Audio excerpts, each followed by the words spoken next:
Drink some tea. Drink some tea indeed. Some oolong. Some high mountain tea that's been stressed beyond all measures to make the best tea flavor for us. Courtesy of the insights of one Mr. Vin Pham, who is the biggest evangelist for oolong tea that we know. Ultimate weight loss. Ultimate weight loss. All right, bring that mic a little bit closer to you. All right, Like 2-3 inches. Yeah. Yeah. Get comfortable. I mean, this arm should be able to get you right up there. All right, Patrick. So main thing we want to accomplish today in this recording is that you can go end to end without having to go to the bathroom again. I went to the bathroom before this, so we should be good. Because for our keen watchers and listeners over the past couple of episodes, you have had to break the seal pretty early and pretty often. I didn't realize my bladder was that small. I'm very sorry. Factors out of my control. Oh, man. So, I mean, we were just together last week. Mm-hmm. And if I do release these podcasts in order of recording, which I tend to do, we had Ping and Calvin from Formula Delta here with us. Fascinating conversation. I felt like they kind of blew me away with, you know, when you actually go to school for something and you know something, instead of us just kind of like, he said, she said, the internet says. Yeah, pull that stuff this off of exactly like verbatim from other people in the community, that type of stuff. Yeah. Oh, they ran 3.5 camber in the front. I guess that's what I do too. Yeah. Like when he told me about running different wheel sizes, staggered, larger in the front, smaller in the rear, I'm like, ooh, that's. But the justification makes sense, right? Justification makes sense. I'm sure I've like subconsciously I've seen it at the track before, but when you say it. Yeah. And I was like, oh, that looks, and I'm just imagining it in my mind. And then I'm also thinking, well, then, okay, you got to adjust for the rake because you're going to have like reverse rake if you had your suspension set up the way that it was before. But yeah, I mean, crazy stuff. Mind blowing. So really excited to have had them here. And I am pumped to see what comes next for these two, because, you know, hopefully it won't be that much longer until that oil pan comes out and becomes like, you know, the savior mod for so many people right now who are just, you know, can't track with any peace of mind really with the FA24 at this point, right? Yeah. So. Overfill's just one solution, and I think with a more developed solution out there for how popular motorsports is getting, it's going to make a lot of people happy. Yeah. And speaking of FA24, great segue. Great segue. I knew what you were doing.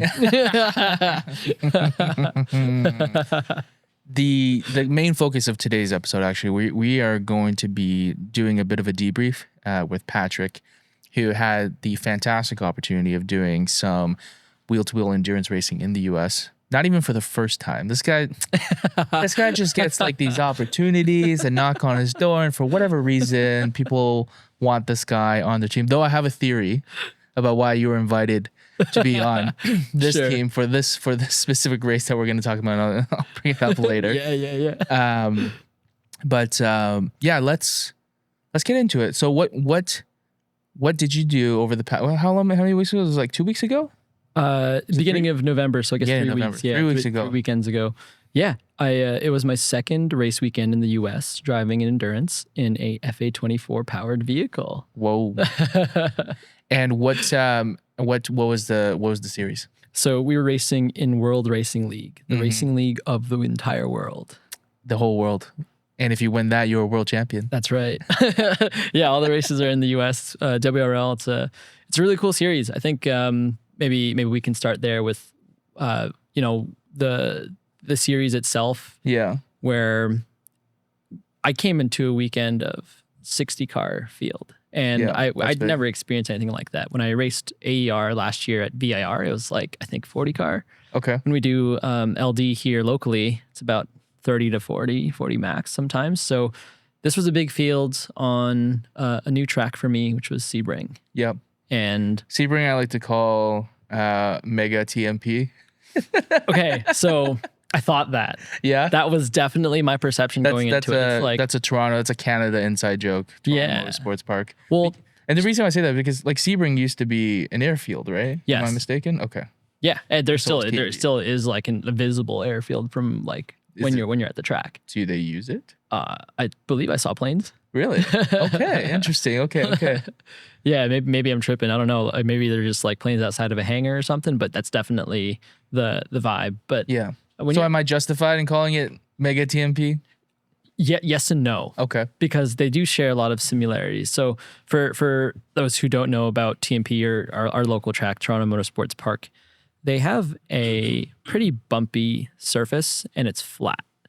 And immediately when you say Mega TMP, you can think just bumpy, flat, but larger, which I thought that's what Sebring was. Yeah, and some long straights because they were just runways. Yeah. So my perception about that changed the first lap I drove it. And I was like, okay, this is way different. Like, yes, there are some very technical portions, very similar to our own local TMP. Yep.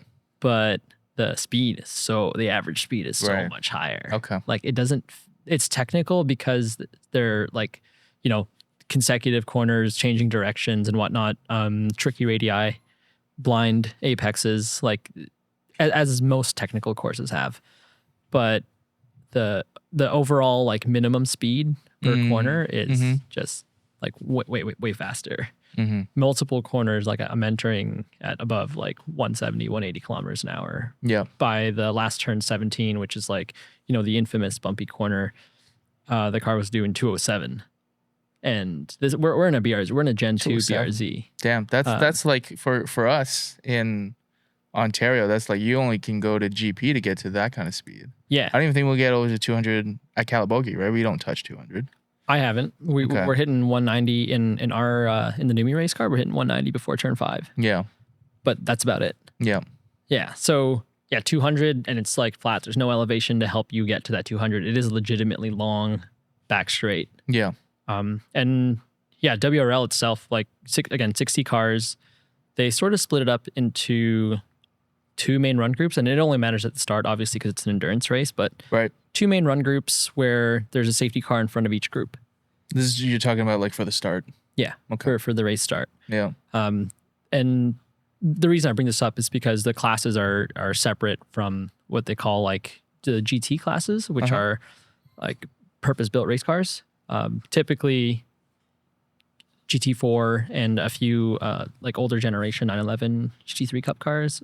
But really, it's power to weight based classing. Right. So that top class of 30 cars has, I think there are probably 19 to 20 like GTO class cars, which are mostly like GT4 power to weight ratio. And then the rest of the 11 in that top 40 split were like, they call the Sebico NP01. This is a prototype that was purposely designed to race in WRL. And there were 11 of them. Whoa. So yeah. So is there like a manufacturer or a shop that has a contract with WRL that's making them and maintaining them for teams, or like how did that happen? That I don't know the specifics of that. They're based on their website. It's designed around the WRL rulebook. Mm-hmm. They're obviously prototype cars, but I believe they're powered by Mazda engines. Okay. They sound crazy. They're really small and they're hard to see. So much so that on their roof scoop, they've got this like little LED strip. Yeah. Just so you can see something in your because they're really low. Because they're really small and low. Yeah. I see. So that's like those are the top GP class or GT class cars. Yeah. GTO and GTU is the prototype class, and then the GPs, the general or production ones. Those are the bottom 30 and. The top cars are like E92, M3, that sort of power to weight ratio. And for our team as well, we were in the same category as those V8 M3s because we entered with a BRZ that made 220 wheel and has a lot of carbon fiber paneling on it. Mm-hmm. So it's also quite light. Yeah. So based on the power to weight rule set of WRL, those are our competitors. So people who are familiar with the way that we do endurance racing up here in Canada with Lucky Dog know that a critical part of being successful is basically doing max stint with the driver. 2 hours is the maximum stint, so that you minimize your fueling time because we have a minimum fuel time. Yes. Now you just told me that you're in the same class as an E92 M3. That's a V8. Yeah. So tell me about fueling and the size of tanks that people are allowed to run. Yeah. So in that series, I don't remember the exact specifics, but there is a percentage off of what the car originally came with. That so the factory tank size matters. Yeah, the factory tank size matters, and you're only allowed to deviate from that size a certain percentage, as much as the rule book suggests. So, yeah, it's there is the maximum stint time and the minimum fuel stop time in our series. Yep. In WRL, it's whatever. It's whatever's safe. Yeah, I was in the car for probably an hour 50, and then engineer Joseph Yang, local friend of ours, he radios in. He's like, "You got half an hour left." I'm like, "Oh, sorry. What's the max? There is no max." No, hold on. He wanted me out for 2.5 hours. Okay, well, 2.5, that's fine, but there's no maybe max? There's a 3. I'm not exactly sure about that. Okay. I definitely read the rule book once. It feels. I feel okay. I feel like there's got to be a max. From a safety perspective, there probably is. Yeah. It wasn't in. It just in from mind. A practical perspective, it didn't seem like it had one or mattered. Yeah. Right. Because you're just fuel constrained. Yeah. Even if you're exactly. allowed to do 2.5. Right? Exactly. So, but I'll get into why I could have extended my stint time for 2.5 hours as we talk about the stint. But with regards to fuel time, there's not really a minimum fuel stop time. Yeah. So you get your driver change and fueling done to the best you can, which is why a lot of teams they do. Does MTech have a vent system on one side and then filling on the other, or are they both fills? So one side is the OEM tank.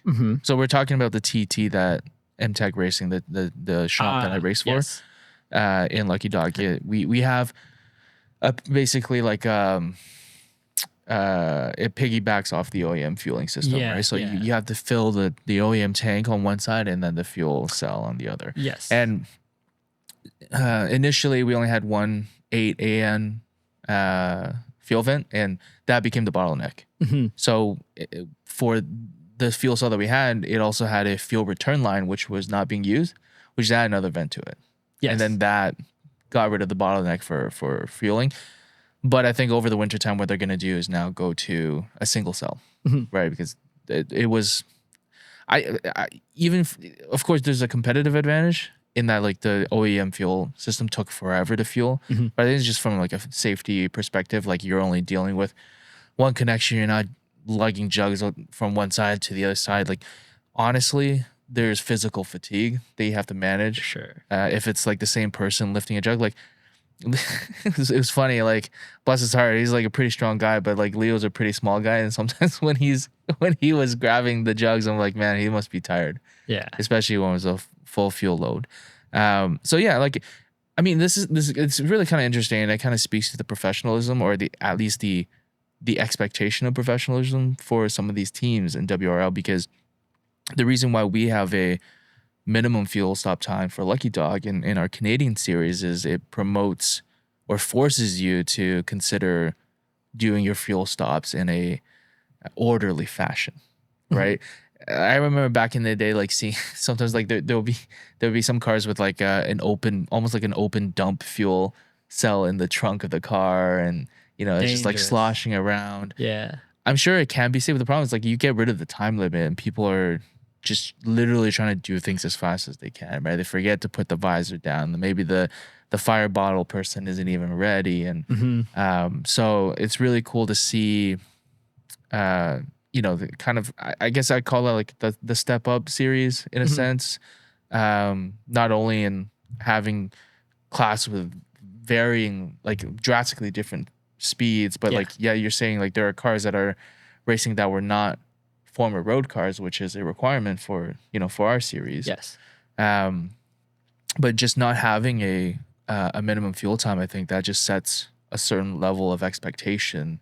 And that must be paired with the reality that people haven't had, that many problems, which is why they're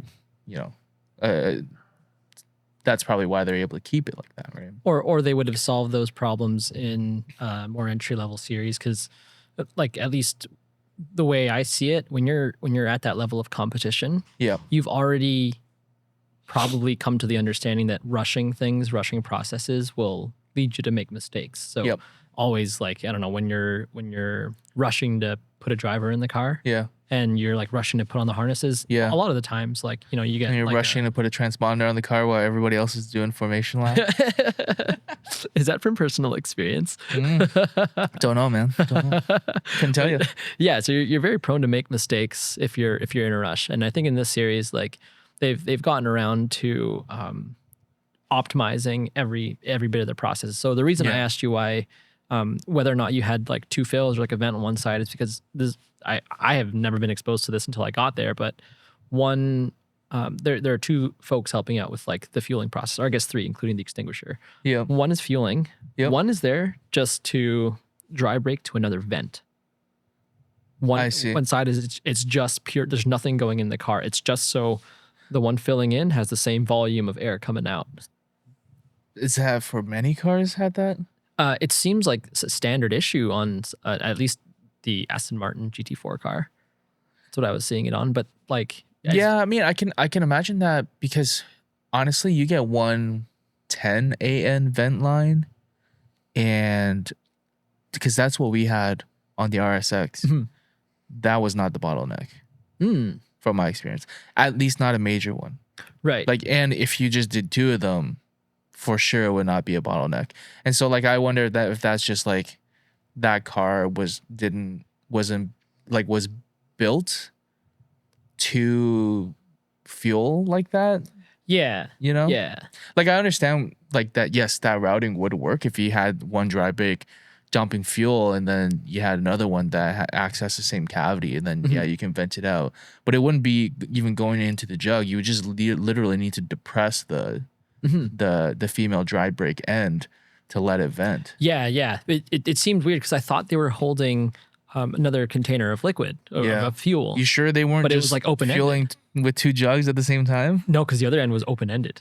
So I was like, so then, they were just trying to vent from that. Interesting. Yeah. And because you know what it is, like, it could also just be they have it on both sides, because depending on like the pit. Yeah, you can fuel from either one. You can fuel from either one. Yeah. Right.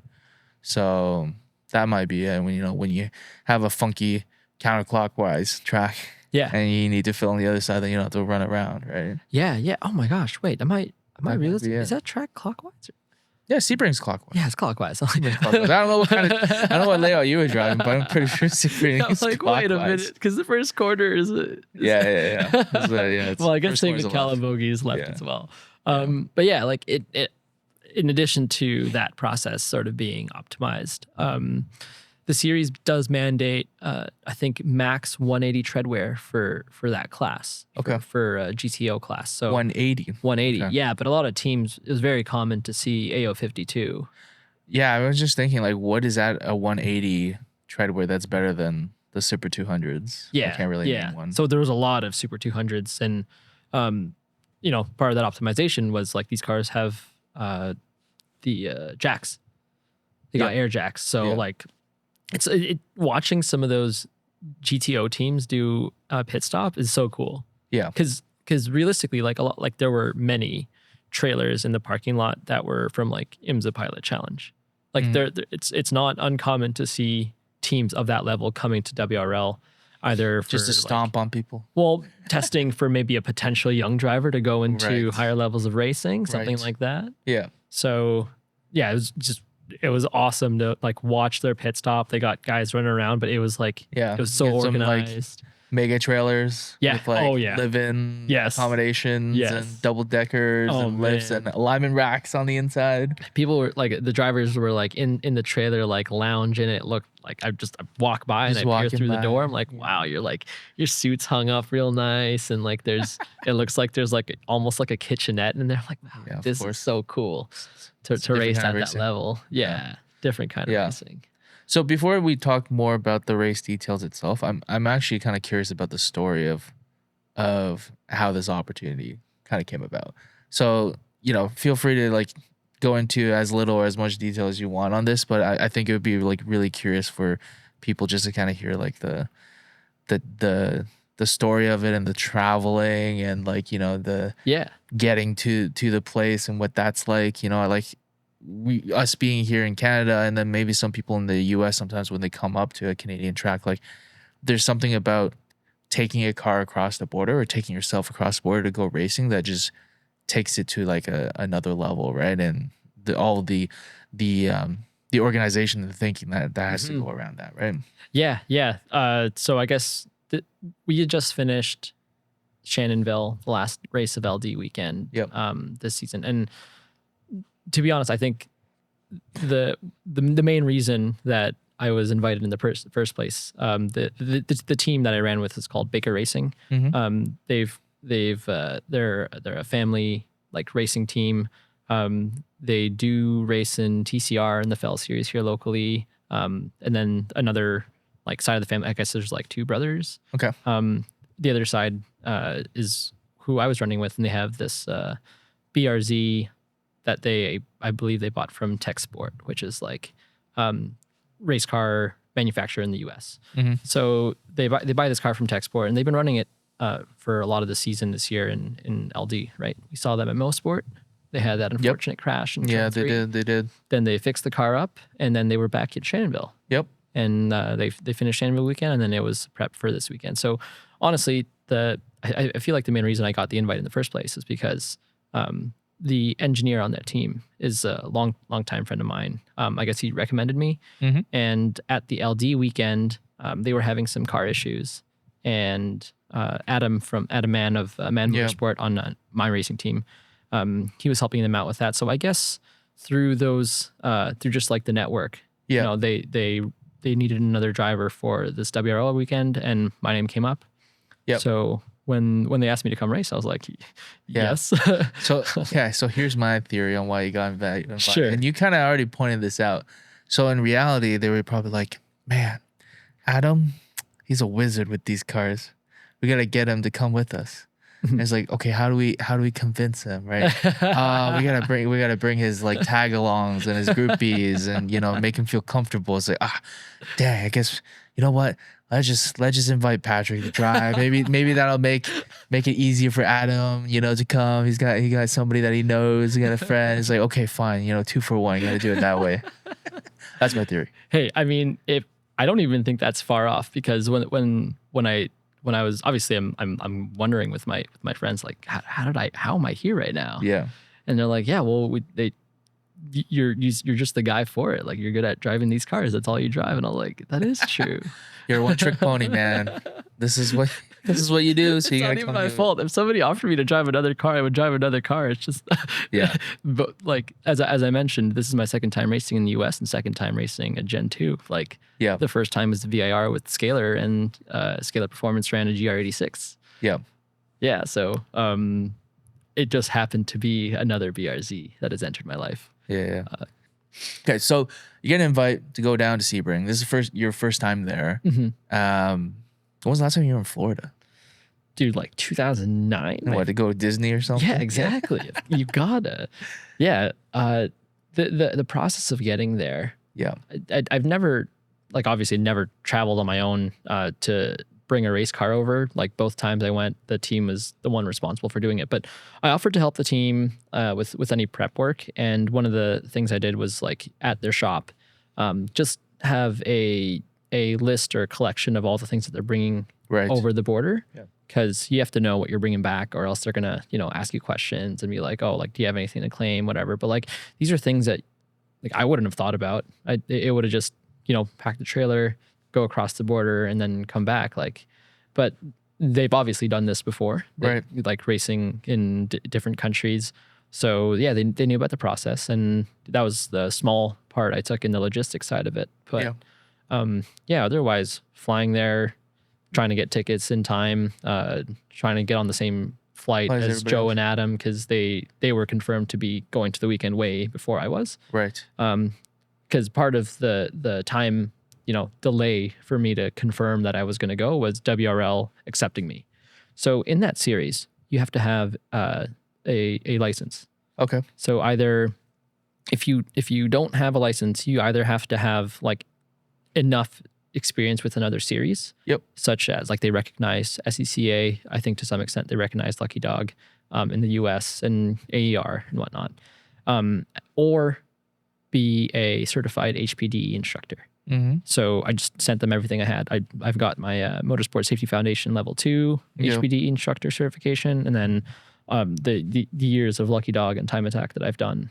And they were like, yep, you qualify for provisional license, which if you don't have an actual racing license, you're going to go into their weekend and you can earn probation, their actual license, with good behavior. So and that license is just for that series. Yeah, that's right. That's right. It's I don't know if other series like directly recognize WRL. You'd probably have to do some sort of like provisional licensing with like SECA or something. I'm not sure how all that works. But yeah, going into the conversation with the series, I'm glad they quickly responded after only a couple of days, and they're like, yeah, you're good to go. Found a plane ticket. Happened to be in the correct flight. So Did you feel some sort of way, when you're traveling, you have a helmet bag, you're like, hey, look at me, I'm a professional race car driver flying to the destination to drive. Dude, I'm not gonna lie, it's so cool. it's such a cool feeling. Everyone probably just thought you were like going bowling or something. But see, we were extra corny, and Adam, Joe, and I, we all wore Toyota. Of course, because Joe crewed with us at Numi, so of course he's gonna have a GR sweater. So. I gotta message Vin to hook me up with some GR sweater. It's true. Hey man, drive my car. I'm a Toyota fan. I am a Toyota fan. I like Honda engines, but I'm a Toyota fan. It did feel kind of cool walking about the airport. Does it fit in the overhead? No. Actually, I guess it could, because my backpack was much larger and it fit in the overhead. But because I have like so many bags, I just used it as like my personal item. So like I'll also put like my wallet and like other stuff in there, portable charger or whatever. Use it as a backpack. So yeah, it was really fun. Carrying a helmet around, like surprisingly, if it's not like on a shoulder bag, I thought it was gonna be light, but yeah, it's annoying. So it's the size. Large. It's like round. It's not packable. You can't flatten it. It is hard. Like I feel like if I were taller, I'd have a really uncomfortable time with the helmet bag right in front of my feet. Yeah. But at the same time, it wouldn't be something that I necessarily trust checking either, because it's the same thing with like bicycle helmets, right? Like motorsports helmets, at least as far as I know, I only know about like the ones that we use for the snow rated helmets. Like it's a one impact deal, it's like there are people who are like, if you drop your helmet from height, it's compromised. The foam could be done. I still remember this one time. This is kind of an aside, but like my dad got into a cycling accident. It was fine. It wasn't that bad. Like, but he did make contact with the ground with his head, but he had his helmet on. He's like, oh, like, I could probably just use this again, right? It looks fine. I'm like, let me see that thing. And I just put a little bit of torque on it. Huge crack in the foam. I'm like, nah, this is done. Like, you get one shot at these. And that's it. And he's like, oh. Okay. Good thing you checked. It's like, it's true. Like, when it cracks, that's under load, but then you release the torque, the tension, it kind of snugs together again. You can't tell, but that's the thing with helmets. I think because they're SA, like motorsports rated, I think they're made for like multiple small impacts, because you may come into contact with like the foam on a cage multiple times, or like hard points on the seat. But regardless, they're like, I wouldn't trust like some handler just throw that around for sure. If you ever get into an incident on track, I think definitely you need to get your at minimum the Hans posts need to be checked over. The tether, the yoke itself. Get someone to check it over. For sure. Someone who knows what they're doing. Not your buddy, he's like, squints one eye and takes a look, like, looks all right to me.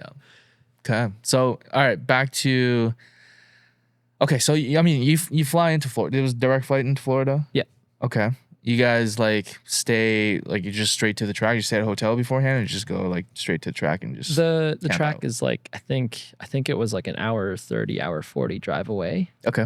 So we just went straight to the track. Well, on the day of, we went straight to the track because we had to like get registered and teched for all of our gear and stuff. Yeah. So, but the hotel that we stayed at was only like a 15 to 20-minute drive away from the track. Okay. In the nearby town, and the nearby town's really cool. It's like very like because What's of the name of Sebring's town? history.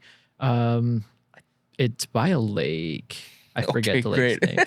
Honestly, very helpful, very descriptive. It was like that weekend went by so fast, and most of the time we spent it was actually at the track. So like we just put in the map. I'm already tired. Have dinner, go home to the hotel, sleep, and then head back. So oh, I wish I had all these details. I should have done my like research on my own past. You think you remember, and then you're like, nope, nothing, blank. I will blame it on the overall like mass amount of core memories I developed over that weekend. So sick. Okay.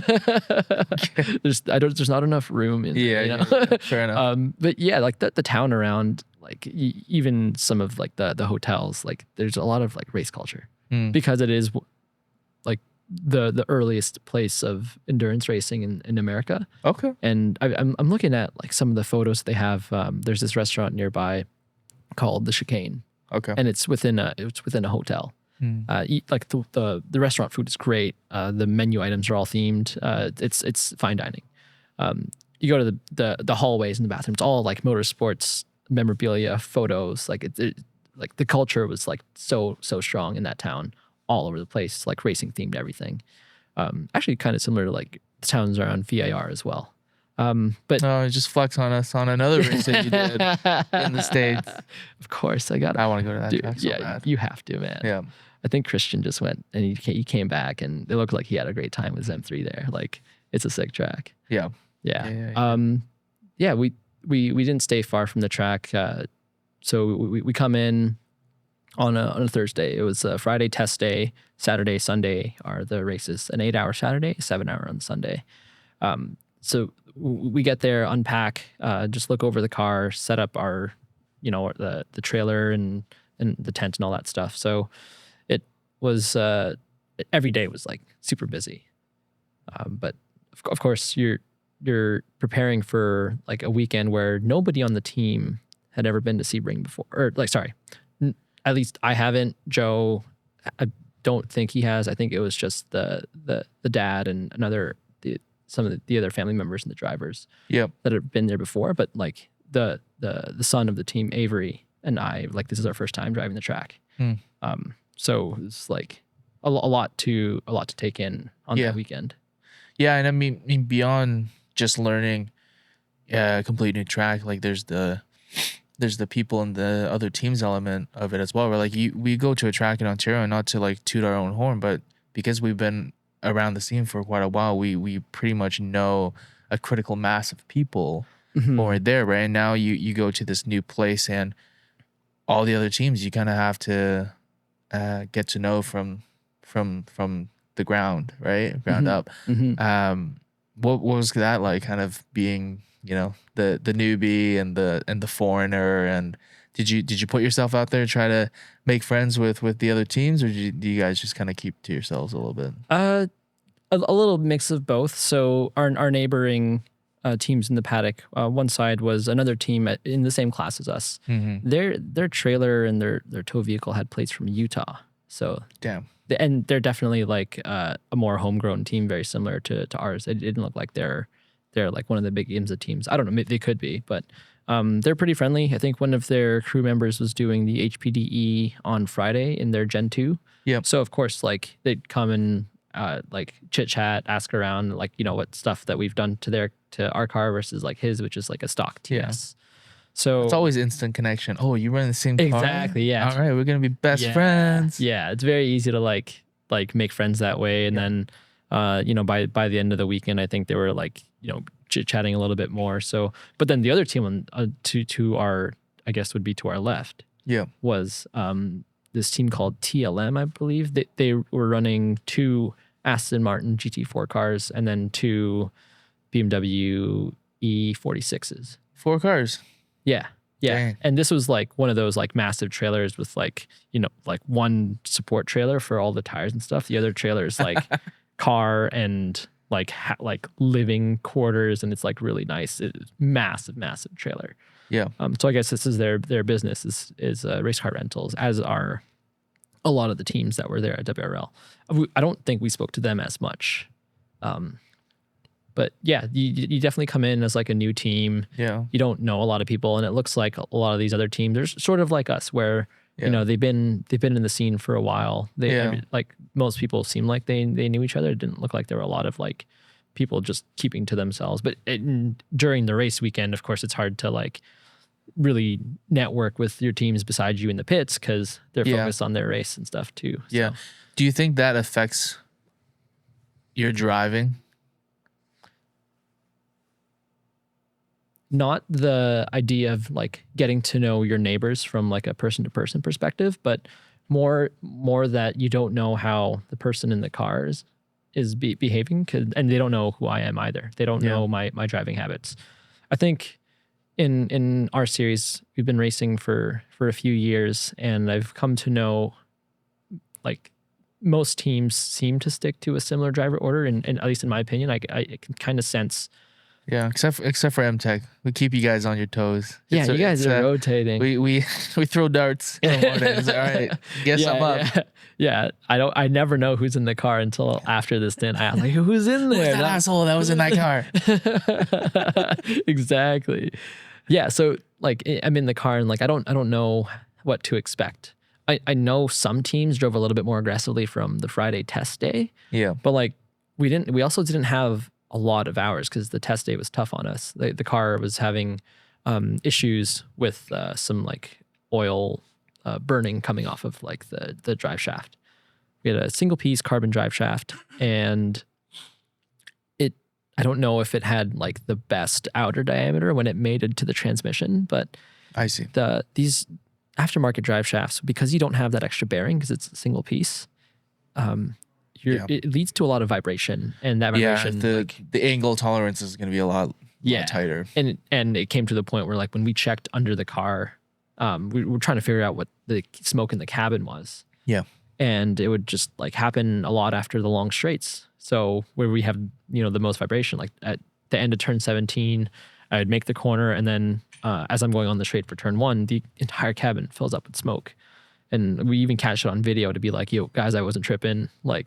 I'm feeling sick in the car because of this smoke on the test day. So bring the car back, and it was a mad dash for one of the crew members to try and find parts. Yep. So we brought the spare axle, but we needed seals, which were now damaged by the single piece carbon drive shaft. Yep. So our recommendation from Adam is like, yo, OEM all day. This is the thing for endurance racing is like, unless you know that from factory, this is a weak point in the car, just leave it. Well, also it's this team, I'm not sure how much endurance specific experience they have, but they do have a lot of experience at sprint racing. So you don't think about the RSX that, right? was an amazing sprint racing car because it's just for a sprint race. It was built for sprint racing, and we took it endurance racing, and it's not the same. It was a dog. Yeah. Yeah. It's easy to like buy a car and want to make upgrades on it, want to make it a better car, and you look on the internet, every company, everyone's trying to sell you upgrades. They have to upgrades. Exactly. Air quotes, upgrades. Yeah. So it's easy to fall into the trap, and like, of course, like the team, they want to be competitive. They want to drive a competent car, right? Yeah. They're not here to play around. So, which it does explain the carbon fiber hood, doors, and trunk. I don't know how crazy expensive it was. Well, actually, I do, but I don't want to say. It was a lot. And they got them all painted too, paint matched. So the car like looks. Yeah, I didn't know it was carbon. So sick. Well, at LD, it wasn't. Oh, okay, I see. And unfortunately, we weren't able to have a test day prior to Sebring. So the first time I drove was the drive shaft something that was installed just prior to that race? That I don't know. Okay. That I don't know, because they'd been running the car already for 2 LD weekends, but I believe both weekends they had like issues where I don't know if they ran for the entire 8 hours the whole time. So, problems will come up as you get more hours on the car. And it just so happened that we accumulated so many hours all at once on that Sebring weekend because they did do more prep to make the car more reliable. And, we looked at from like an engineering and setup perspective, like there was a lot that was combed over on the car between Shanville to Sebring. Yeah.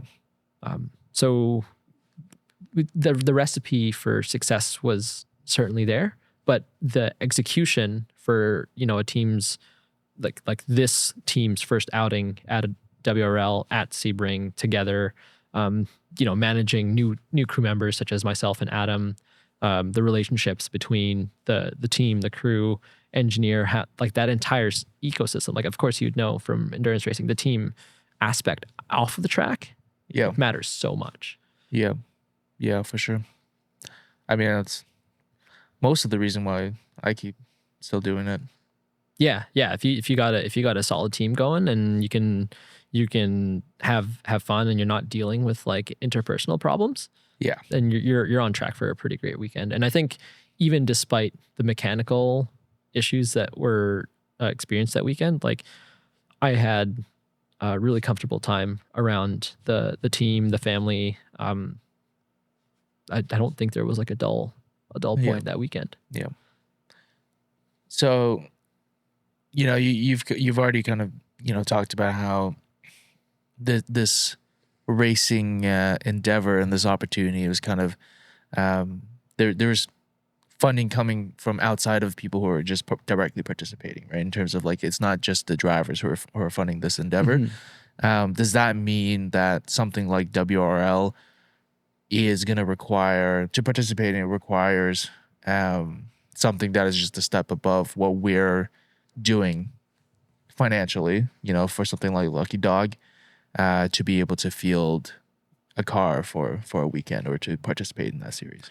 I wouldn't say so. I mean the Baker efforts are all funded by the family themselves. So I don't think they're getting any outside funding. Right. I don't know the specifics of their financials, but otherwise, if I'm looking at even our program for that weekend, it was like the same things that a lot of teams at LD are doing, if not smaller. Small enclosed trailer, pack the entire program into that one trailer and the bed of the tow vehicle. Yeah. And that's pretty normal, pretty standard for a lot of teams doing wheel-to-wheel racing. Were there any open trailer teams? Yeah, I think so. Yeah. Yeah, like if I'm walking through if I remember, we did a short paddock walk, and it seemed like there was a big variance in budgets from team to team. Some of the smaller teams that were running in, like we were in GP1, which is like the top of the production classes, going down to like GP2 and 3, where you see like NB Miata, E36s, E46s, that type of vehicle. Yeah. At least on the surface, it looked like their programs were very akin to what we've seen at LD. So is it possible to run WRL, racing at that level on sort of like our budget? I do believe so. And the event fees, I think they were like $3,000 US for the entire weekend. Okay. So they're not. That's including Friday. Yeah, including the Friday test day. Huh. That's not bad. No, it's not bad at all, considering like the track that you get to race with and a field that size. I guess having a larger field helps, right? That allows them to make the price. Like a 60 car, like I mean, if we get 30 cars, it feels like a lot. 35, that's a good weekend. Yeah. Right. So I think that makes a big difference.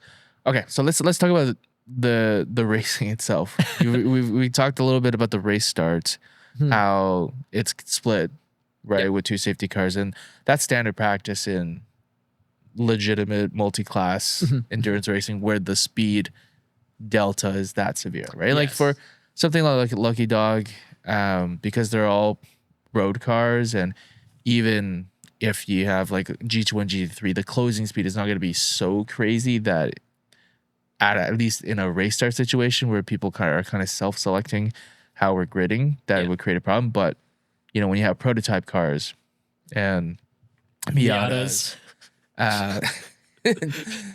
punch buggy. Anyway, yeah, that could create a problem. So that's like super. Like, how much of a gap was there? Oh, could you see the other group?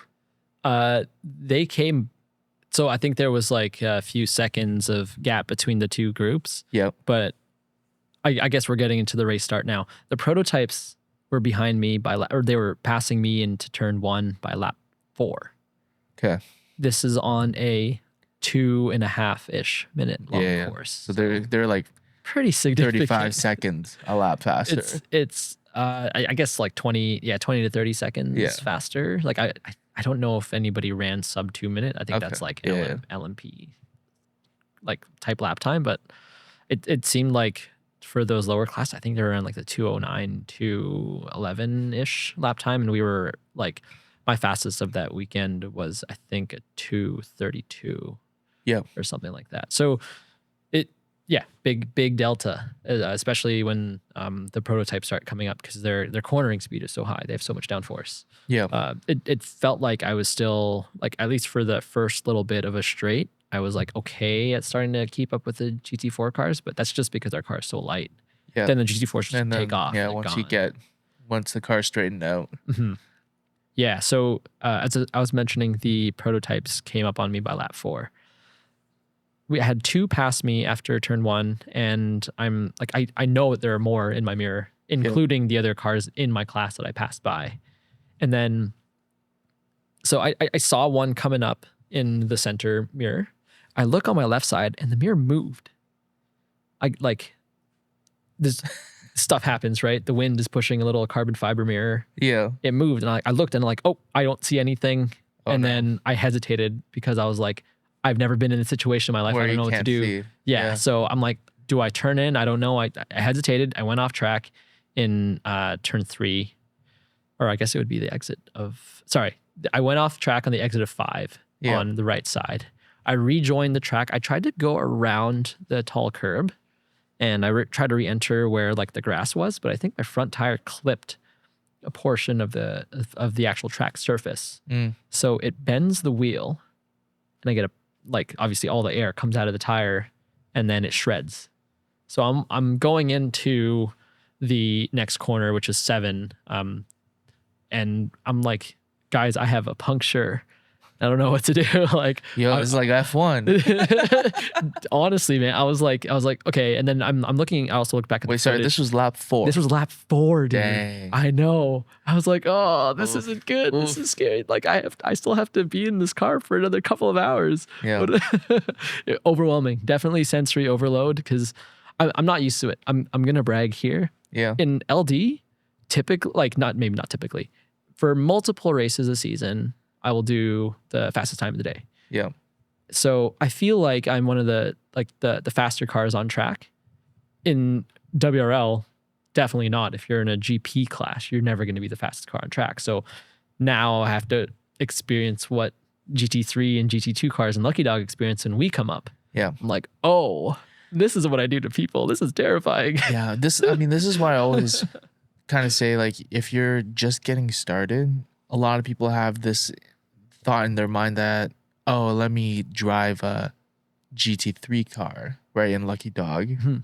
I'll take a slow car because I'm a beginner. I'm just trying to get used to this, get into this, get my feet wet. But because of the level of awareness that you need when you're getting past, I actually don't think it's the easiest way in. Like, I think maybe like a solid GT2 car is probably the easiest way to get acquainted. Yeah. Right? Because you could still spend some time thinking about how to pass other people, and you have to be aware at the same time of how to be passed. Because I do think it's true, like us, when we're in like a lead GT1 car, obviously we want to say that we're very aware and looking at our rear view, but a lot of the times, it just like, you glance, and then you get into the habit of like knowing that like it's never really a problem. You just start slipping back into some bad habits. Yeah. And like going into the weekend too, like I was practicing a lot on iRacing. Yeah. And I tried to make it a habit of like, every corner or like every upshift, like do a quick glance. Quick check. But then once you're like into the flow of trying to put down a great lap, and like just get used to the track and get used to the car and whatnot in iRacing, it becomes difficult to remember to check your mirrors. So if you don't have that as a habit from like actual racing, I don't know if you can build that habit in iRacing, especially when you don't have people around you racing you. So I go to that Sebring weekend and I'm like, I have to remind myself to like keep checking mirrors. Yeah. And which is what I was doing, which inevitably I'm like, I checked the mirror and now I can't see it. It was like they got like, you know, the like the APR style carbon mirrors or something. Fancier for sure, but yeah, it's carbon fiber. Yeah. Even the mirror like bracket had a aerofoil. Oh, it had a cut. Yeah. Like those. Oh yeah. There's an aerofoil on it, man. It's so cool. Yeah. So it just kind of twisted. Yeah, it twisted. Like throughout the race, like after I checked, after I saw that it was moved. Yeah. Then throughout the race, like on the straights, I would like try to readjust it back into position. Where you stick your hand out the window. Yeah, and I'd overshoot it a little bit to like give myself a little bit more time for it to like as it turns in during the straight. Hopefully, by the time I'm in the corner, it's in the right position for me to like. That's not something that you want to be thinking about during the race. No, and at some point you just gotta bust out the duct tape, then, right? Well, they ended up tightening it like later on. Yeah. I guess during your stint, Yeah. So I have this puncture. I'm going into turn 5, and like I'm going at like 160. Like I should have slowed down realistically. Yeah. I'm going into the corner. Luckily, like nobody hit me. But there was a rear-facing camera on the car, and I'm looking at the footage, and I'm like, oh, the camera is catching all these cars behind me having to like almost emergency brake. Yeah. Because my car was so slow to exit. I had no air in the front tire. It wouldn't turn in because it's you're turning the right corner on a left tire that's blown out. Yeah. You can't really turn that much. So yeah, the footage going out of turn 5 or turn 7 was crazy because it was just like cars stopping behind me, and then all of a sudden a wave of like literally the rest of that fast field of like 30 cars just passing by, because only the 2 first place cars are the only ones that passed me before I went off track, right? So I'm going into turn 5, and there's a wall of other like zoom, zoom, zoom, zoom, nuts. That's a pretty good sound effect right there. I have a lot of practice. Practicing. I can tell. Yeah, so like I'm trying to drive the car back to the pits on like no tire. I understeer to the point where I'm going off track in the turn 15 to 16 area, or like closer to the end of the track. So it was very hectic, lugging it down the back straight and trying to make the corner for the pits. I'm like, this is scary. I've never had to do this before. Yeah. And then I go in and, do the tire change. They do a little bit of a damage assessment. I drink some water, and then I go back out. And no push button drink? No? So no pump? So story about this. Okay. Their communication and water system is like sort of integrated into one harness. Yeah. So there's like a splitter, and you just do it that way. The water is quick release, and I didn't have the fitting because it was designed for steel helmet. So I had to find the Stilo one. Yeah. All the suppliers were asking for $50 for just the one part. It's so stupid. I know exactly what it is, and I've bought it. I'm like, man, jeez, it's expensive. Yes. I was able to find. I was like searching the internet because I'm sure there are other industries that use this fitting. Yeah. So I happened to find this company that is the manufacturer for the fitting, and they have CAD on their website. You went sleuthing on this one, man. Dude, they have CAD. Yeah. So you printed it? I tried to print it. You tried to print it? Yeah. You tried. I tried. I printed 2. They both broke. Yeah. Because the wall is so thin. Yeah. So, because I guess usually they're like injection molded. Yeah. Also, you kind of want something that's food safe too, Yeah. I wouldn't recommend drinking out of a straw made of like PLA. Yeah. From a homebrew printer. But I mean, it's the only option I had. Only option I thought I had.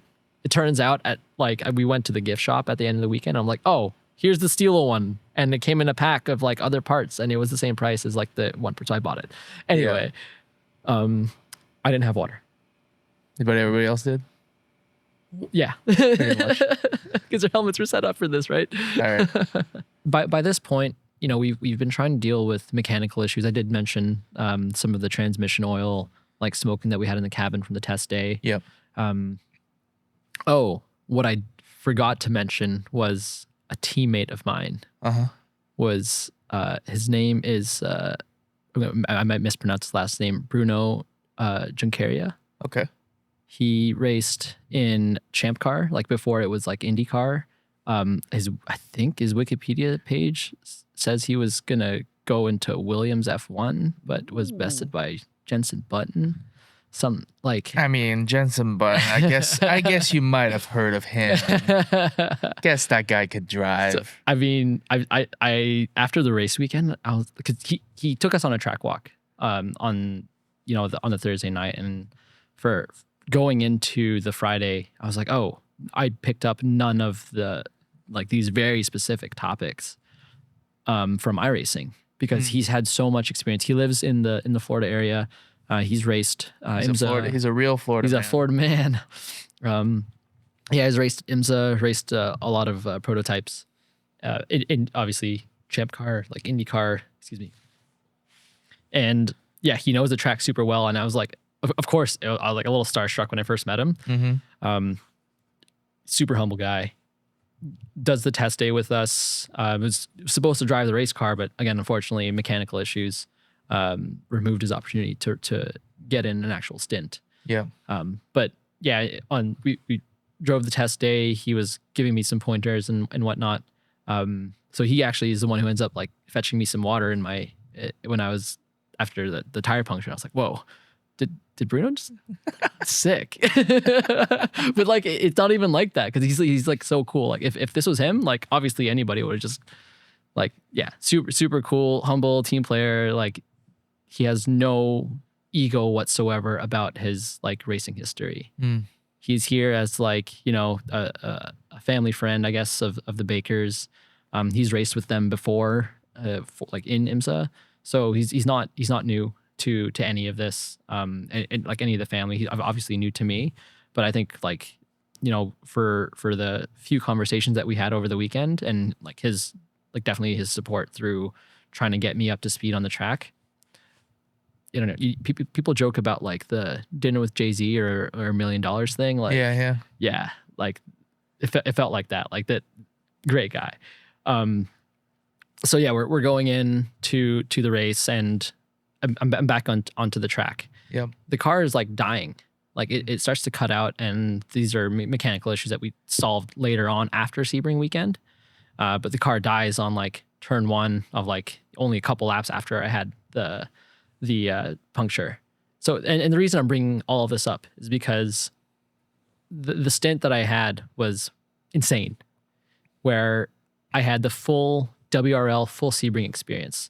We had, a tire losing air, like getting into an off track excursion. We had rain, and I went off track so much that I took out one of those brake markers, and like it's so comical. You're watching like an IMSA race and you take out like a sign or a billboard or something. It's stuck on the front of the car. Yeah. Same thing. I had to go back in. Oh no, it was literally stuck to the front of the car for like a whole lap. That's just an iRacing tactic, to remove the braking markers. Yeah, it is. Do that in real life. It was raining. I was like, I think the car is grip. I mean, like I thought I knew the tire as well because the series mandates the Continental Extreme Contact Force. Continental is on site to mount tires for free if you're running Continentals. They'll charge you if it's another manufacturer. Sorry, mandate for for the wet? No, for the production classes. For that class. For that class, you gotta run the Extreme Contact Force. Gotcha. So I was like, yeah, I know this tire. I've driven this tire in the wet all the time. Definitely did not know Sebring's like wet and dry line. I had to figure that out during the race. I had no idea it was gonna rain. I didn't expect because we're in Florida. I'm like, what the heck? It's not gonna rain.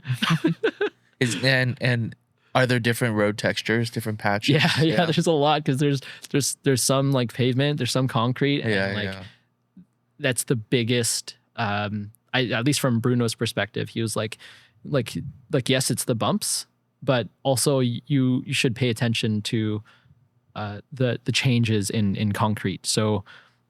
Yeah, that was another factor. So I go off and then, I got to come back in, remove that sign from the front of the car. and then I get more fuel. I get a splash and go. Yep. Why not, right? Yeah, exactly. Well, because we've had to come in for so many pit stops because of like my tire blowout, and then now from like contact with the sign, we have to take advantage of that opportunity to reduce the number of stops for driver change. Yeah.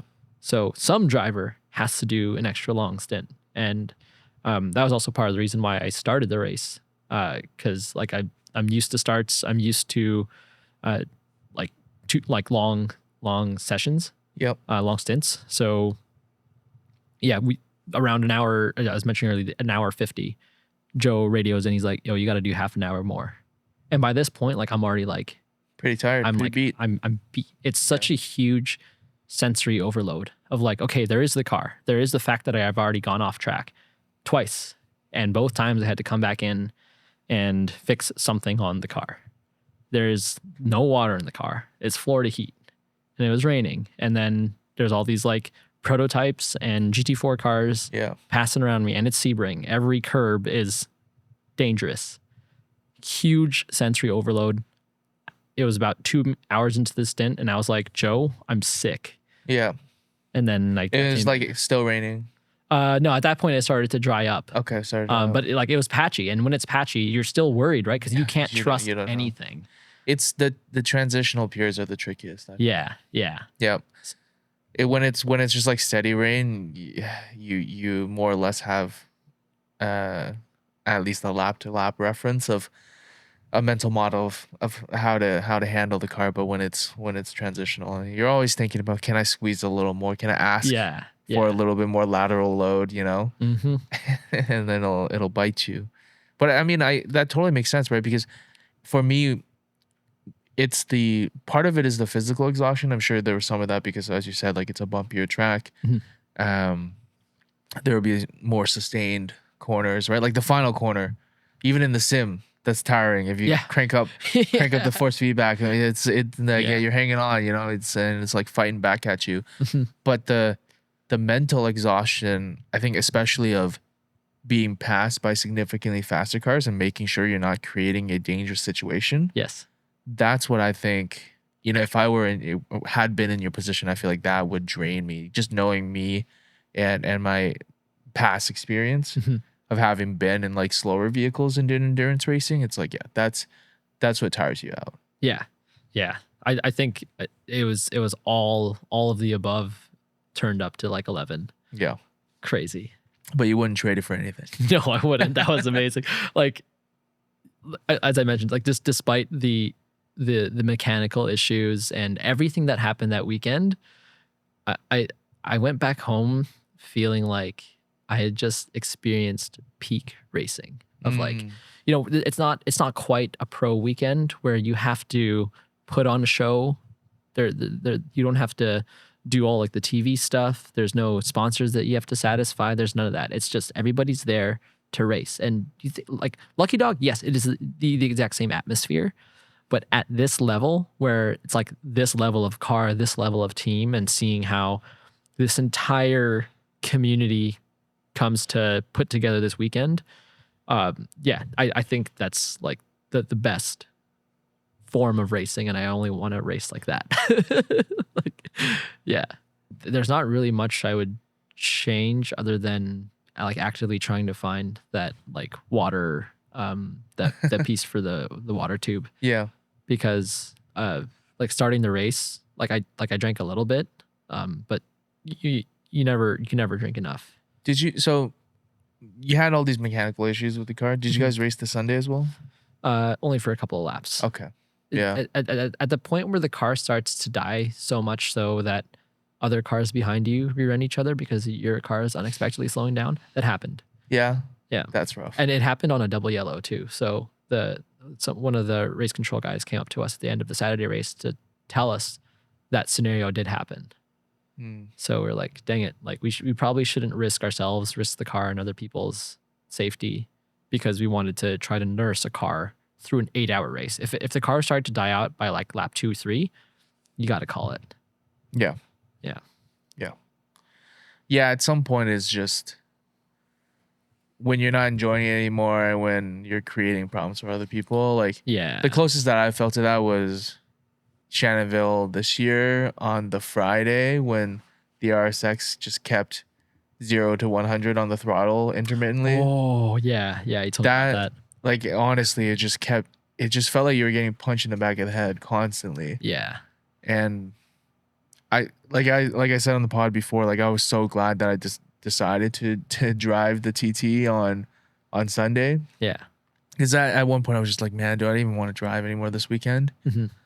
But I think that was actually really important for me to not like leave the weekend just being like super bitter. Yeah. But yeah, I mean, that's endurance racing. Yeah. And having the maturity to make that decision, right? To pull the plug. The ego, at least for them. For sure. You gotta keep that in check. I think it's so common for us to say, but like when you enter like the comment section of like any racing series, be it especially in like Formula One, everybody's got an ego of something, especially like fans, like really strong fans. Yeah. The ego in motorsports is such a huge issue because it's just what we're taught to do as competitors, right? So you gotta leave that ego behind, definitely in endurance setting. Definitely when it becomes dangerous. And I hope that we can have the same level of maturity for situations that are less obviously dangerous. Yeah. Got to know when to call it. Yeah.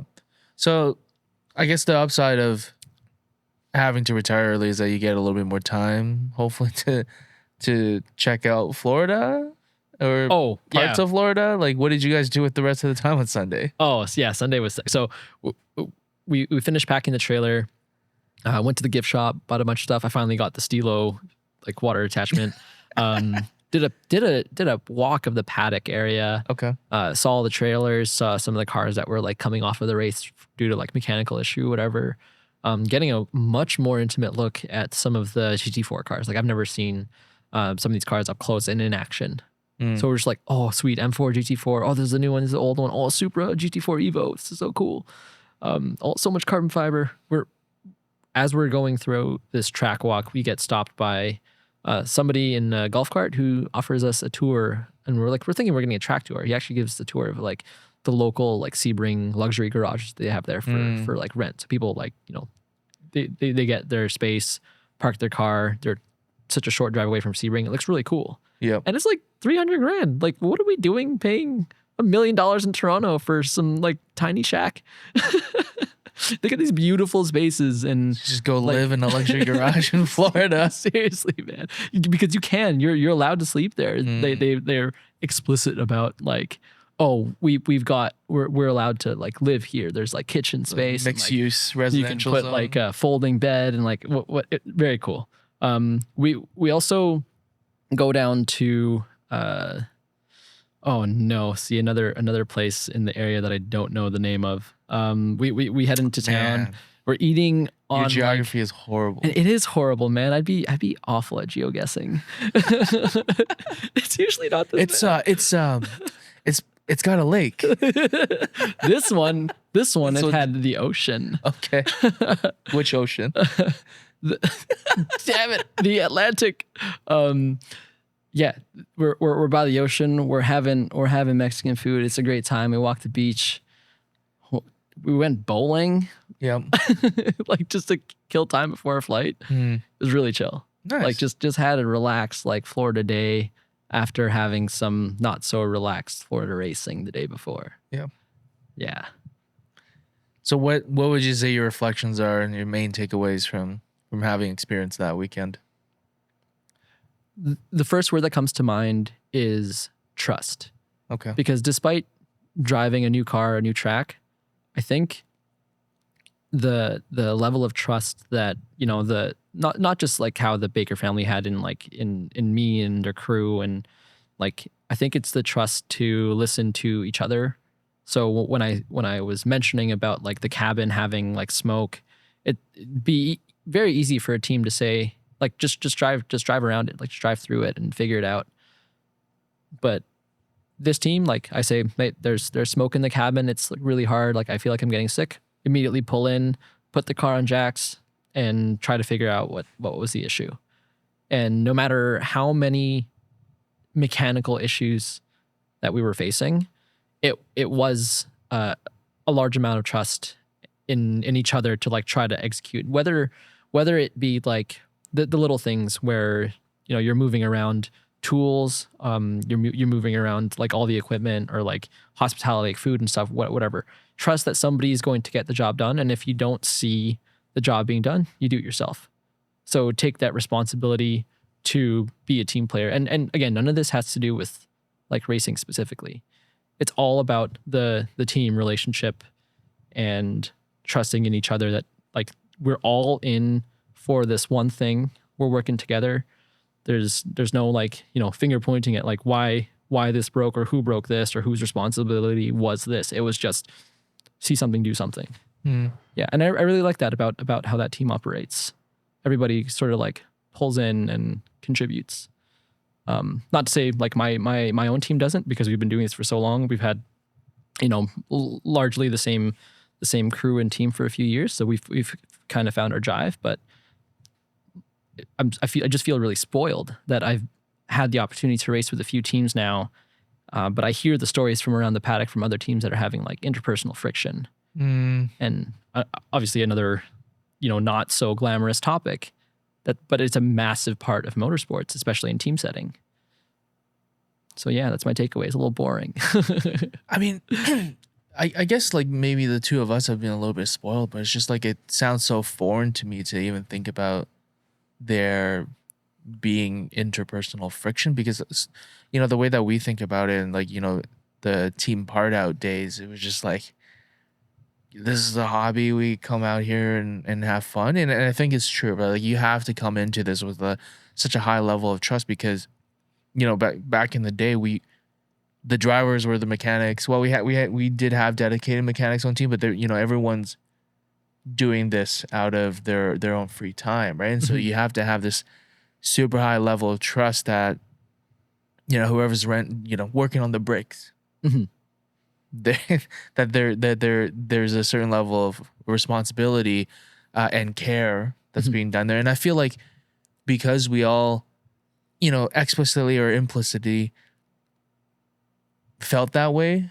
right? About like, I have to put in a good effort to do XYZ because people's safety depends on it. And, everyone's taking time away from their family, from their weekends to come out and do this, that it was almost like many orders of significance higher than even thinking about things of like, am I going to beef with this guy because he said something, or he did something, or bumped me down on the driver order or whatever, right? It just never really came into thought or into the vocabulary of the team. Yeah, and yet I feel like with even something as maybe minuscule to us, is like build philosophy. Like, oh, this is how you should do or should not do the setup of a car, or like tuning, or whatever it might be. There's so many variables, and therefore so many opportunities for people to have opinions and try to push them a certain way. And if you don't, I mentioned the word ego again. If you subtract the ego and like try to just focus on what your goal is, 99% of the time you end up doing much better. Yeah, and I guess like for me, something that I haven't seen this come into play in any of our own teams, other than maybe through sarcasm, but I can imagine some people, like to your point about build philosophies, if something goes wrong, they'll be like, I told you so. Yeah. Or something like that, right? Yeah. And like with our teams, like nobody really behaves that way unless it's really just to like poke fun at people. Yeah. Because like everybody knows like, hey, if we make a decision, we move forward with it, like we've kind of committed to that as a team. And there is a reason why that decision was made, because with the information that you had at a given point, it had its merits. It was the best decision. It was the best decision. And I think it makes things interesting when you have decisions that you have to make, which are a fork in the road, where it's not just like a minor change in the build, right? Like when you take one path, it closes the other. Those are really fascinating in the way that you build things. And I think this is like a perfect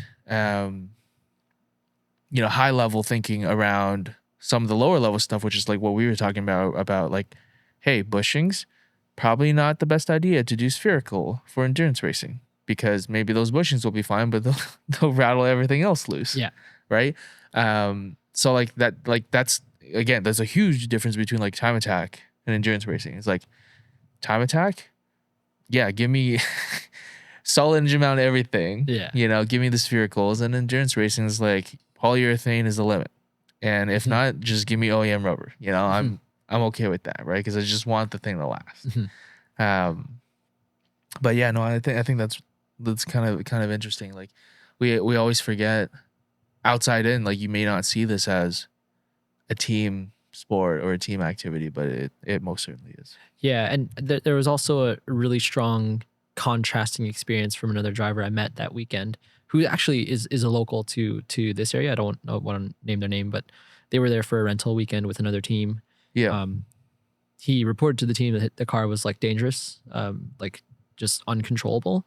Another teammate laughed at him, like called him a bitch, like, why are you complaining? And then that guy goes into the car and crashes it, and then doesn't say anything to the Canadian driver for the whole weekend. Yeah. So it's like there was no trust there. Yeah. Your teammate is telling you this thing is dangerous. Like, there's so much to say about that. Right. There's so much to say about that. I mean, but it's possible. I didn't know the family like prior to the weekend. I've never met them before. So like any of these situations, I'm preparing myself to like immediately, if there's something that goes wrong and I'm like any way attributed to it, like I'm gonna try to fix it. You got to strip the ego again, right? Yeah. And I think there's also a lesson there. Like, I mean, a few lessons, right? One is, in these like team relationships and situations, like my tendency is always to try to strike some sense of harmony within the team. But sometimes it's just like, if the status quo and the certain vibe of a team is like what you just described there, like you may not be able to overcome that, and don't be too hard on yourself. Yeah. In thinking that like, oh, you could have done something more to fix that, or you could have done something to try to make it. Like some people are just set in their ways, and that's how they want to do it. And if it's not a match, don't be too hard on yourself. Yeah. The other thing is like on making that call as to whether a car is drivable or not. And I think because of the ego part, us as drivers, we're always like, is it me or is it the car, right? Yeah. And as you said, like, am I being a bitch? Like, should I just just like buckle in and just like go do this thing? And the perfect example is like when we're driving and we, Chris Bisson's on our team, and he's just like an alien. On the sim he's crazy, and in real life he's great as well. But I think one knock I'll give Chris is he's not the best at explaining or describing how a car feels, or like describing, like, if he sets a really fast lap, can you break down what were the keys to finding that time for like a typical driver, right? So like tell the rest of us how you did it, right? Which corners should we prioritize? And it's hit or miss. Okay, so like it's like the concept of like some people are really good at what they do, but they're not really good at explaining it. And so a lot of times, like when we were driving the RSX, I'll be like, yeah, like I don't think it's drivable right now, right? And it's like there's something definitely going wrong. And he's like, okay, let me take it out after. Like, let me take it out for a few laps. And 2 laps later, he comes back and he's like, yeah, so this stuff's definitely broken. But otherwise, like, something just goes and just keeps driving around the problem, right? And so, what I would say is, look, if you're someone who has a couple of years of tracking under your belt, despite perhaps not having the vocabulary to describe exactly what's wrong with it, you'll know when a car has problems and perhaps is not safe to drive, right? Like it's a very seat of the pants feeling. And I think it just comes from like, you're asking the car to behave in a certain way and you're seeing certain things visually, but the car is just not behaving in the way that you expect it to. So you just start losing confidence in turning and braking, right? Maybe even getting on the gas if it's a rear wheel drive car. coming out of corner, like that all comes from somewhere. And then the flip side is also true, is like when the car is like really dialed in and it just like keeps asking you for inputs even earlier, even harsher, right? Like the car is just like on it, right? And maybe you don't have the vocabulary to describe exactly what that feels like either, or to break it down. But if you've got a couple of years, like trust your instinct. And I think it's very important, especially on the former part where we talked about like the car is just dangerous. You don't have to hold yourself to a standard of like, I need to be able to describe what's wrong with the car. And if I can't, then I can't say that the car's not drivable. You know what I mean? Yeah. Yeah. This is, I don't know. I had to get on my soapbox there for a second. No, I'm glad you I'm glad you did. About it. Yeah. Cause like, you got to look out for your safety there. Like there's no point in trying to, look good in front of your teammates. Yeah. And, set that time, or especially as like a guest or like a renter. Like you're there to support the team. And if you as a team member are saying, hey, other team member, this thing is going to kill you, don't get in it, we need to fix it first. Yeah. You should probably trust the guy who's like, there's you're not there to compete against each other. Yeah. So yeah, trust. Yeah. I mean, maybe this is a topic for another episode, is just talk about like the whole rental driver scenario and dance, and how to like vet, not only how to vet drivers, but then as a driver, how to vet teams, right? Because I think it really is like a two-way street. Yes. I guess interestingly, like MTech, technically, like we're all, most of us are rental drivers in a sense, right? But it's kind of like a unique situation where we're all kind of friends as well, and we all knew each other, prior to driving together in this car as well, right? So it's a pretty unique situation. But like, have you guys had like pure rental drivers in the car before? Yeah. So in 2023, we had 2 renters, and our sort of thing was like the renters are there just to arrive and drive. There's no expectation for them to wrench on the car or like move equipment around. If they want to help, of course, we're not going to say no. Yeah.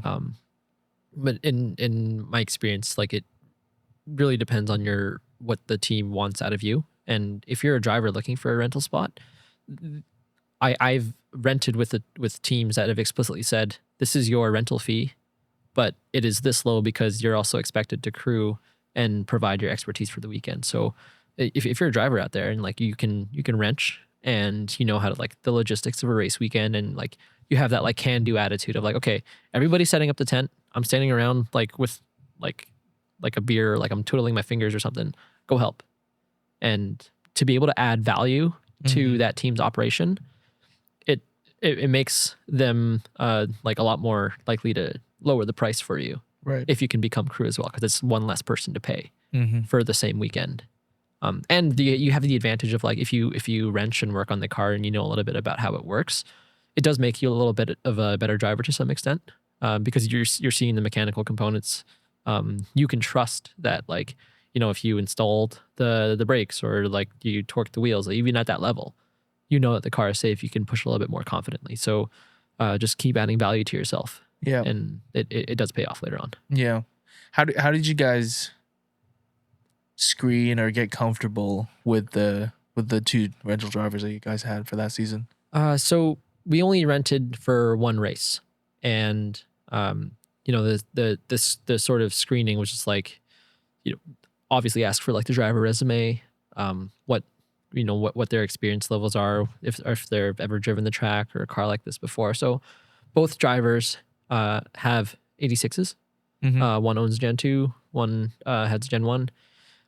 So they're like both have gone to the track before. One is a driver coach. So and you also have to like have those introductory conversations. Yeah. Right. Because there were some drivers that were interested, and through a little bit of talking and like scouring their social media page, it's like there has to be some level of chemistry. You don't want to take on a driver, or if you're a driver, you don't want to take on a team because again, it's a two-way street that you obviously won't get along with. Yeah. In terms of like you can sense it. Maybe I could be perceived as like judgmental, but like I look at somebody's Instagram page, and if all they're posting is like, a picture of like a girl with their car, like obviously like a model, and like the rest of their feed is just like pictures of their car, but they say they've gone to the track a few times. Would I have that guy, or the guy whose page says like, here's a lap time I did, or I'm also coaching for this other driver, and like they're in the community, right? So there is that level of like frequency of like interactions. There's social media presence is important. It's just like any other opportunity from like a work perspective. Yeah. Right. Okay. All right. So yeah, all of those things are important. Yeah, you're doing a little snooping on these people. You gotta, right? Because like, and there's also the financial aspect of things. Yeah. So if, somebody will pay you the rental fee, but if they crash the car and can't pay for it, you have to worry about that too, because that'll throw away your whole season. If they crash the car and you are expecting them to pay up, even if they signed a paper or anything, going after them is still going to cost money. It's still going to cost time, and therefore it could cost your entire season if that season is important to you. Mm-hmm. So you gotta do the research. You gotta vet. Recommendation can only go so far. I know of a CEO of a local endurance racing series, who I will not name names, but we raced in this series, Okay. who mentioned that like he had people drive his car, and he vetted them himself, but they were the ones who ended up dinging the car, like getting into collisions. Yeah. So like obviously you can go as far as you can in the vetting process and like know that somebody is like, supposed to be good, but end of the day, the phrase we always say is that's racing, right? Yeah. It's racing. That's racing. Well, a little bit of a serious topic to wrap things up today, but I mean, it's good. I think these are the things that people don't talk about as often. So, because I do see like when I do a little snooping. I join all the endurance racing groups on Facebook for the American leagues, and there is a lot more people, kind of posting like, hey, looking for a seat, or hey, I'm available to crew, there's kind of like the labor market so to speak, right? For sure.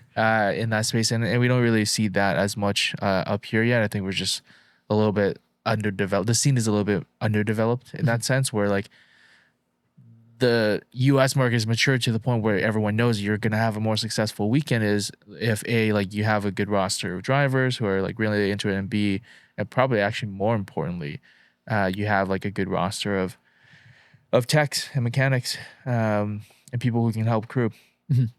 Because as you said, like you need people to help you make sure you don't forget stuff like your transponders.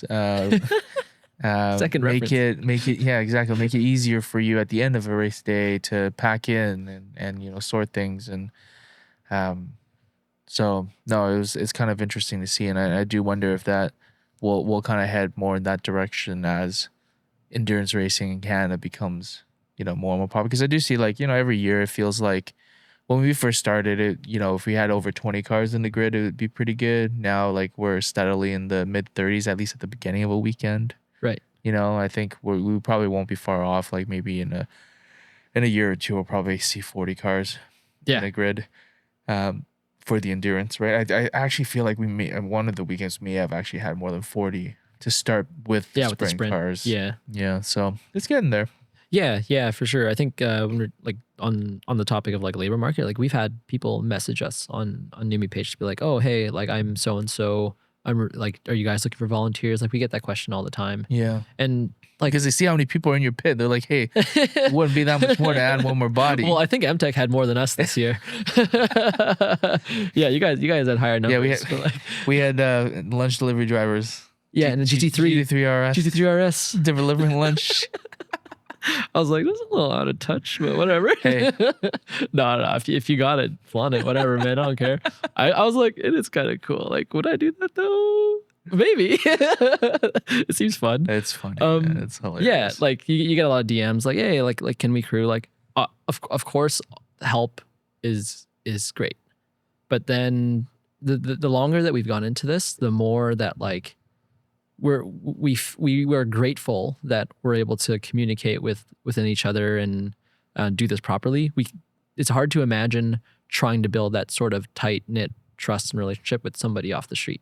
Yeah, unfortunately. So that's sort of why we started to refuse people. Yeah, I just there is really something about it. Like I think it's kind of related to like what we were talking about earlier and about like because there's an element of safety.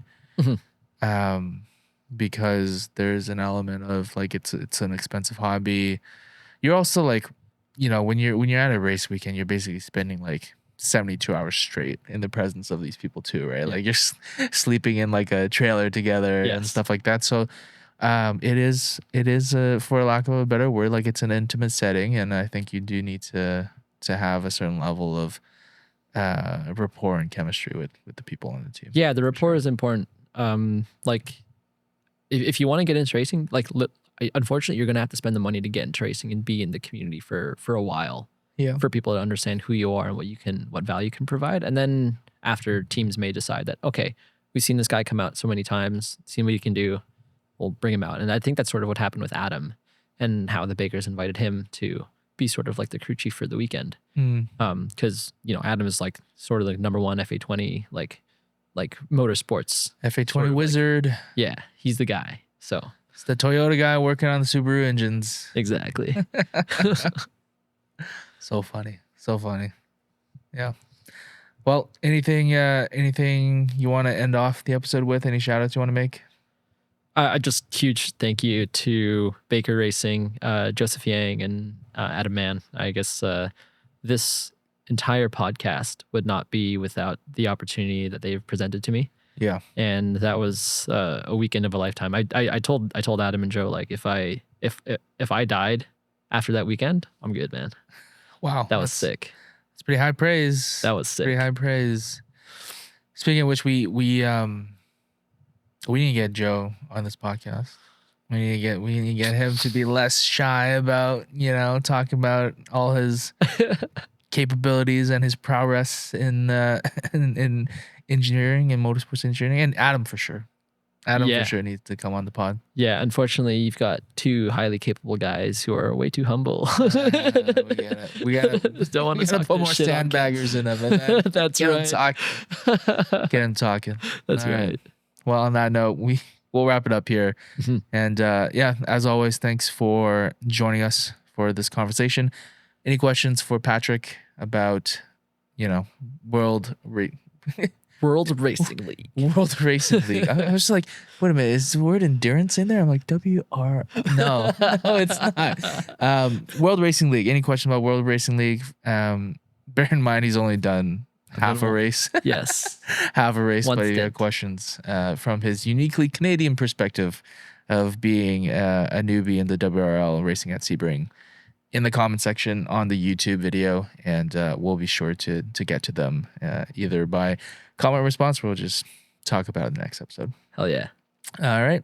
Well, catch you guys on the next one. Bye for now.